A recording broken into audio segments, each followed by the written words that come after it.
Hello. You're tuning into another episode of TheWunderkindShow. Today's first topic, John Middlekauff talks about the Ravens and their playoff woes. Look. The topic of the Ravens AFC Championship game has been ran over, done over. I think that a lot of Raven fans are tired of it, personally. But the reason I listen to all sides or all aspects is because sometimes you learn something different. And there's something I actually learned different listening to this video. Because I listened to it before I'm going to show you guys. Because, of course, certain words and stuff I can listen to also. But there was something that was said that I did not know. And I had to laugh when it came out. So what I'm going to do is I'm going to play some of the audio, right?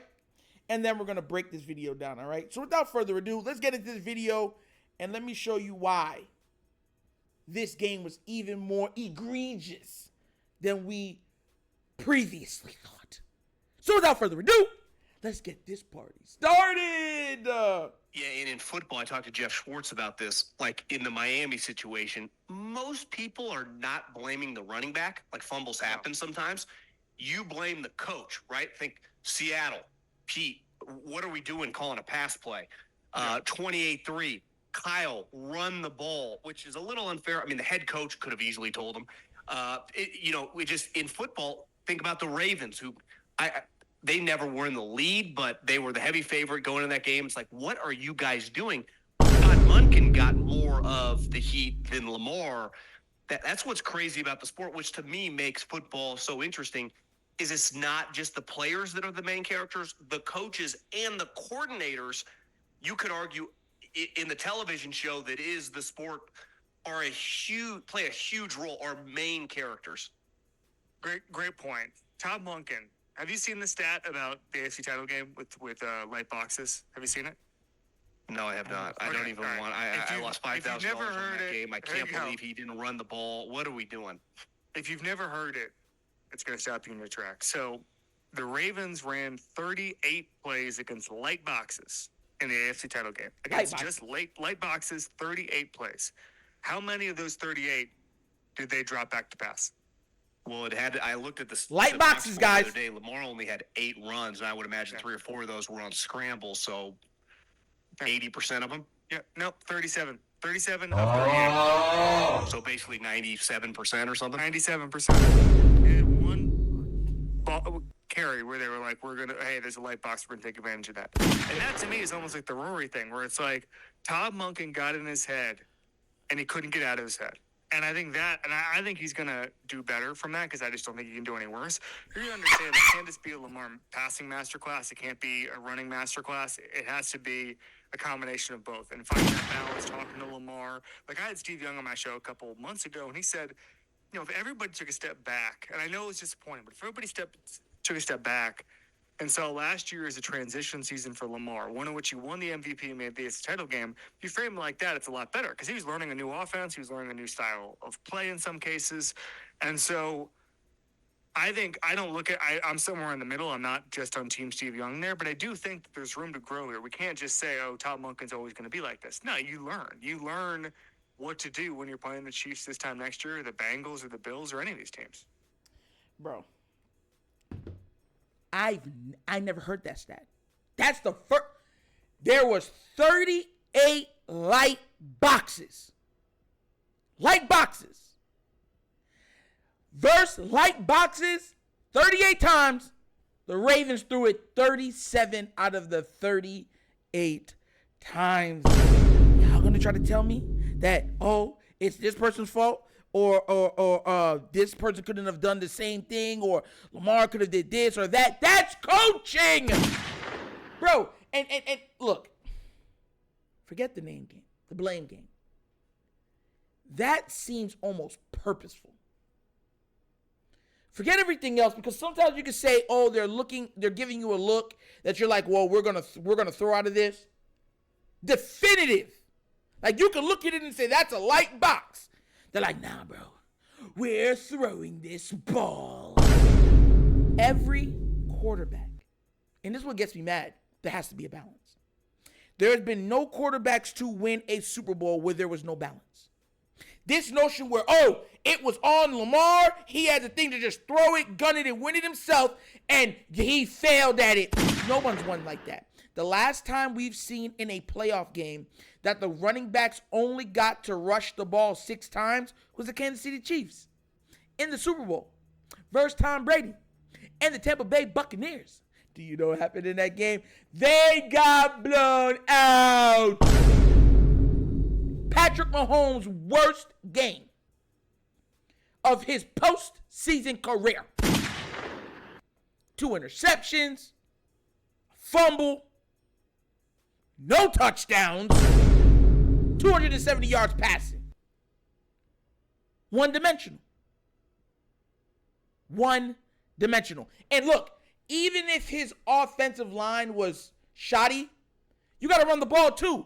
Take some of that heat off of Mahomes. And Andy Reid learned from his mistake. But Andy Reid was allowed to make that mistake because he already won a Super Bowl. See, when you gain equity, it's like, bro, this is one of the worst games I've ever seen Andy Reid call. Andy Reid said, I'll never call it like that ever again. Never, never, never, never. But guess what? He had already went to, before that time, what was it? 2 Super Bowls? And he won one of them. Horrible play calling by Andy Reid. And Andy Reid, to me, is one of the greatest offensive minds this league has ever seen. You heard what he said? He said a lot of times in these games, it's coaching. I remember someone told me that when the Seattle Seahawks lost to the Patriots, and they said, Russ could have just checked out of it and won the game. And I'm like, you guys, this ain't the NBA where the players would be like, nah, we ain't doing that. This is the NFL. The coach has final say. If he tells you to run this way, you're running that way. That's the way the sport is. Acting like, no, you just have to revolt and then deal with the consequences after. We saw the Ravens win a title, and they revolt. To win the title, they had to revolt. And you know what? Most of them lost their jobs. Yeah, we're happy, but they lost their jobs. One of the best receiving cores the Ravens have ever had, if not the greatest receiving core the Ravens have ever had, they broke it up after a Super Bowl. They got rid of Hall of Fame players, some of the greatest of all time in their positions. They said, you revolt against me? Yeah, we got a Super Bowl, but how dare you? Goodbye. And a lot of guys are not willing to just let someone tell you goodbye. That's why I hold the coaching staff to such a... Bruh, and it gets me because a lot of Ravens fans don't. They'll look at it and give them a pass. Look, TODD Monken, I better not see something like that ever again. And it doesn't mean you go to the other line of the spectrum. Oh, now we're just not going to throw it. No, it's called balance. When you're in the playoffs, that's how you win. Balance. You remember he brought up even Kyle Shanahan in that one Super Bowl in Atlanta. It's like, you're up 28-3, run the ball. Nah, we gonna pass it and go 3 and out, 3 and out, 3 and out, 3 and out, 3 and out.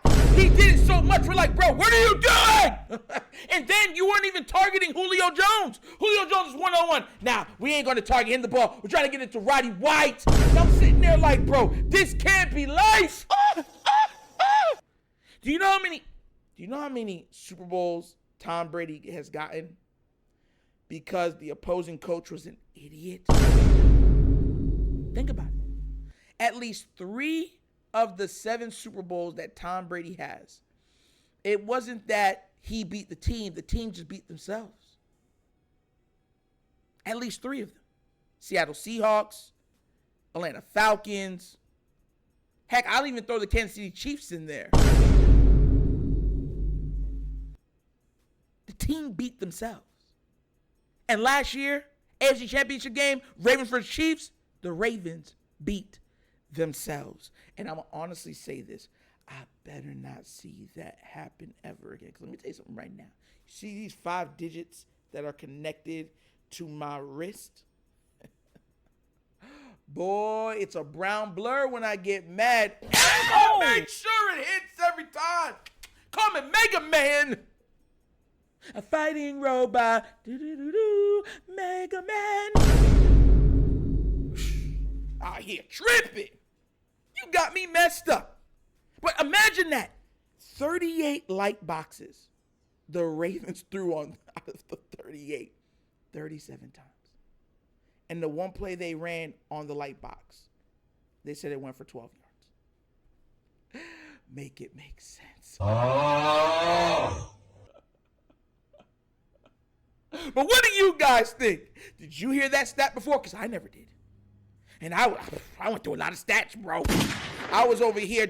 I was singing painful music. The drapes were there. There was no light coming into the house. I had shades on in a dark house. Shades on in a dark house. Singing sad songs, hurtful songs.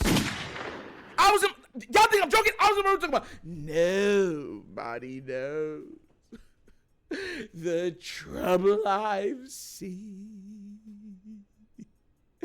Nobody knows my sorrow. Got me all the way messed up in here, man. But as always, that's an episode of The Wunderkind Show. Thank you for watching. Y'all know how we get down. We have fun and we laugh. But everything we talk about rooted in what? Facts and truth. Please do remember, like, subscribe, hit that notification bell, leave a comment in all of the comments. And guys, 10,000 subscribers. We're getting there slowly. Let's keep liking and subscribing. That's the number we're shooting for. All right? And if you have not done so, check out The Wunderkind Show's Patreon. Yes, 3 tiers of content goodness whenever your consumption. Give it a look. Give it a try. Let me know what you think. And if you would like to donate to this channel, help out a little bit. Just a little bit. Bottom of the screen. QR code. QR code to a Cash App. Cash App is located in the description of every video that we do. Name of it is $, The Wunderkind Show. Super easy. So, once again, this is The Wunderkind Show. This is your host, Nectar, signing off. And as always, you know my slogan. Peace. And I am out of here. Huh? Yerp. Finish him, Daddy. Ah!